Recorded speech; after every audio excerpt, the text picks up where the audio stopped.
دوستو، حضرت عیسیٰ علیہ السلام کو رب کائنات نے کیسے بغیر باپ کے پیدا فرمایا؟ حضرت عیسیٰ علیہ السلام کی والدہ ماجدہ کا نام حضرت مریم علیہ السلام تھا۔ جب عیسیٰ علیہ السلام پیدا ہوئے تو وہاں کے قبیلے والوں نے حضرت مریم علیہ السلام پر بد چلن اور بد کردار ہونے کا الزام لگایا۔ حضرت مریم بہت ہی پاکیزہ اور سچی خاتون تھی۔ قبیلے والوں نے کہا، اے مریم، نہ تو تیرا باپ ہی ایسا تھا اور نہ تیری ماں اور نہ ہی تیرا خاندان بد کردار تھا، لیکن تو نے یہ کیا کیا؟ حضرت مریم ان کی باتوں کو سن کر پریشان رہنے لگی۔ ایک دن حضرت جبرائیل علیہ السلام تشریف لائے اور حضرت مریم علیہ السلام سے فرمایا، اے مریم، تم پریشان نہ ہو، بے شک عیسیٰ علیہ السلام کو اللہ نے بغیر مرد کے پیدا فرمایا ہے تو وہی آپ کی مدد کرے گا۔ ایک دن مریم علیہ السلام نے بستی والوں سے کہا، میں نے کوئی بدکاری نہیں کی۔ تو انہوں نے پوچھا کہ تمہارے پاس کیا ثبوت ہے؟ کون تمہاری پاکیزگی کی گواہی دے گا؟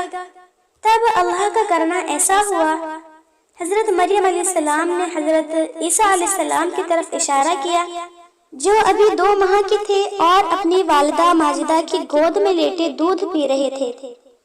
حضرت عیسیٰ علیہ السلام نے فرمایا، میں اللہ کا بندہ ہوں اور بہت جلد اللہ مجھے کتاب اور نبوت عطا فرمائے گا، اور اللہ نے مجھے تمہاری طرف مبعوث کیا۔ اس طرح اللہ رب العزت کا معجزہ دیکھ کر اور اس بچے کی باتیں سن کر کچھ لوگ یقین کرنے لگے کہ حضرت مریم علیہ السلام پاک دامن ہے اور یہ بچہ واقعی اللہ تعالیٰ کا معجزہ ہے۔ لیکن زیادہ تر لوگ کہنے لگے کہ نہیں، ایسا نہیں ہے، مریم واقعی بد کردار ہے۔ ان تمام تر تکلیفوں کے باوجود حضرت مریم علیہ السلام نے صبر کیا۔ وقت گزرتا گیا اور جب حضرت عیسیٰ علیہ السلام کی عمر 7 سال ہوئی تو آپ کو ایک یہودی تنگ کرنے لگا اور بیت المقدس کے حالات بہت زیادہ خراب ہونے لگے۔ حضرت مریم علیہ السلام حضرت عیسیٰ علیہ السلام کو لے کر مصر کی طرف ہجرت کر گئی۔ آپ نے اپنی زندگی کے 13 سال مصر میں ہی گزارے۔ اس کے بعد پھر اللہ تعالیٰ کے حکم سے آپ دوبارہ فلسطین تشریف لے گئی۔ اللہ تعالیٰ نے 30 سال کی عمر میں حضرت عیسیٰ علیہ السلام کو اپنی اسلامی کتاب انجیل سے نوازا۔ اللہ تعالیٰ نے عیسیٰ علیہ السلام کو بے شمار معجزات سے نوازا تھا۔ آپ مٹی کے پرندے بنا کر ان میں پھونک مارتے تو وہ اڑنے لگتے، آپ مردوں کو زندہ کر دیتے، آپ کوڑیوں کے جسم پر ہاتھ پھیرتے تو وہ ٹھیک ہو جاتے، اور اگر آپ پیدائشی نابینوں کی آنکھ پر ہاتھ پھیرتے تو ان کی نظر ٹھیک ہو جاتی۔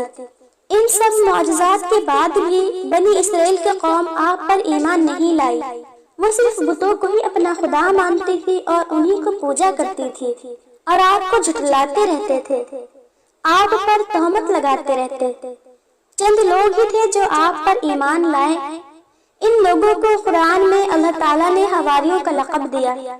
جب حضرت عیسیٰ علیہ السلام پر بنی اسرائیل کی قوم نے ظلم کی انتہا کر دی تو حضرت عیسیٰ علیہ السلام نے پوچھا کہ کون کون ہے جو اللہ کی راہ میں میری مدد کرے گا؟ تو کچھ لوگوں نے جواب دیا، ہم اللہ کی راہ میں آپ کی مدد کریں گے۔ ہم لوگ اللہ تعالیٰ پر ایمان لائے ہیں اور اللہ تعالیٰ کی اتاری کتاب انجیل پر بھی۔ آپ گواہ رہیں گے کہ ہم آپ کے تابعدار اور فرمانبردار ہیں۔ اس کے بعد عیسیٰ علیہ السلام دین کی سربلندی کے لیے اپنے حواریوں کو لے کر ملک شام کی طرف نکل گئے اور اللہ تعالیٰ کے دین کی تبلیغ شروع کر دی۔ لیکن بنی اسرائیل کی قوم نے آپ کو وہاں بھی آرام سے نہ رہنے دیا، وہاں پر بھی آپ کی مخالفت شروع کر دی اور آپ کو طرح طرح کی تکلیفیں پہنچانا شروع کر دی۔ پھر ایک دن عیسیٰ علیہ السلام کے لوگوں نے جو آپ پر ایمان لائے تھے عیسیٰ علیہ السلام سے ایک عجیب و غریب فرمائش کر دی۔ انہوں نے کہا، اے عیسیٰ علیہ السلام، آپ کا خدا اتنی قوت رکھتا ہے، ہمارے لیے آسمان سے کھانا اتارے۔ عیسیٰ علیہ السلام نے فرمایا کہ اگر تم لوگ اللہ تعالیٰ پر ایمان رکھتے ہو تو اس دن سے ڈرو جب ہر چیز تباہ و برباد ہو جائے گی، ہر چیز اللہ رب العزت کے پکڑ سے ڈرے گی۔ تو حواریوں نے کہا کہ ہماری بس خواہش ہے کہ ہم اللہ تعالیٰ کے اتارے ہوئے کھانے کھائیں تاکہ ہمارا دل تسلی پائے اور ہم جان لیں کہ آپ سچے ہیں اور ہم اس نازل کردہ کھانے پر گواہ رہیں گے۔ حضرت عیسیٰ علیہ السلام نے اللہ سے دعا کی، یا اللہ ہم پر آسمان سے کھانے کا دسترخوان نازل فرما جو ہمارے لیے باعث رحمت بنے، جس میں ہمارے لیے نجات ہو، یعنی وہ دن ہمارے اگلوں کے لیے اور ہمارے پچھلوں کے لیے ہدایت کا دن ہو۔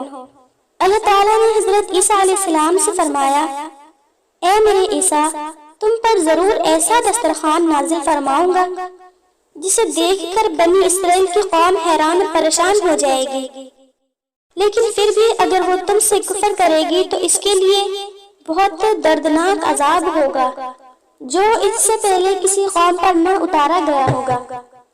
پھر اللہ تعالیٰ نے آسمان سے دسترخوان نازل کیا۔ اللہ تعالیٰ نے بنی اسرائیل کی قوم کو حکم دیا اس کھانے کا ذخیرہ نہ کرنا اور نہ ہی اس میں خیانت کرنا، لیکن وہ قوم اپنی حرکتوں سے باز نہ آئی۔ اس قوم نے اللہ تعالیٰ کی بات کو نہ مانا اور انہوں نے کھانے کو ذخیرہ کیا، تو اللہ تعالیٰ نے ان کی اس نافرمانی پر ایسا دردناک عذاب نازل فرمایا جو اس سے پہلے کسی قوم پر نازل نہیں کیا۔ ایسا عذاب ان پر نازل ہوا جس کی وجہ سے یہ قوم بندروں کی شکل میں تبدیل ہو گئی۔ اسی طرح عیسیٰ علیہ السلام کی قوم کے وہ نافرمان لوگ جو اللہ کے عذاب میں مبتلا ہو گئے اور انسانوں کی شکل سے جانوروں کی شکل میں تبدیل ہو گئے۔ جب حضرت عیسیٰ علیہ السلام کی عمر مبارک 33 سال ہوئی تو اللہ تعالیٰ کے نافرمان لوگ عیسیٰ علیہ السلام کے خلاف ہو گئے اور آپ علیہ السلام کو سولی پر چڑھانے کا فیصلہ کر لیا۔ حضرت عیسیٰ علیہ السلام کے زمانے میں شام کا علاقہ رومیوں کے قبضے میں تھا۔ بنی اسرائیل میں جو حکمران تھا وہ بھی کافر تھا۔ اس طرح یہودیوں نے اس کو بھی عیسیٰ علیہ السلام کے خلاف کر لیا۔ انہوں نے کہا، یہ عیسیٰ ہمیں بتوں کی پوجا کرنے سے روکتا ہے اور کہتا ہے کہ ایک خدا کی عبادت کرو۔ البتہ اس حکمران نے ان یہودیوں کی بات کو مانتے ہوئے عیسیٰ علیہ السلام کو سولی پر چڑھانے کا حکم دیا، لیکن اللہ تعالیٰ نے حضرت عیسیٰ علیہ السلام کو باحفاظت اپنے امن و امان میں آسمان پر اٹھا لیا اور بنی اسرائیل کے لیے ایک عیسیٰ جیسا مشابہ وہاں پر کھڑا کر دیا، جسے بنی اسرائیل کی قوم سمجھتی رہی کہ ہم نے عیسیٰ علیہ السلام کو قتل کر دیا، لیکن عیسیٰ علیہ السلام قیامت کے نزدیک حضرت محمد مصطفیٰ صلی اللہ علیہ وسلم کے امتی بن کر اس دنیا میں تشریف لائیں گے اور دجال کا خاتمہ کریں گے۔ حضرت عیسیٰ علیہ السلام کا ذکر کلام پاک میں سب سے زیادہ آیا ہے اور آپ علیہ السلام نے ہی بنی اسرائیل والوں کو نبی و آخر الزمان محمد مصطفیٰ صلی اللہ علیہ وسلم کی بشارت دی تھی۔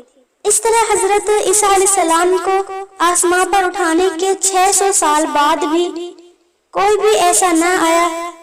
اس کے بعد حضرت محمد مصطفیٰ صلی اللہ علیہ وسلم اس دنیا میں تشریف لائے اور آپ ہی بنی اسرائیل پر آخری نبی تھے۔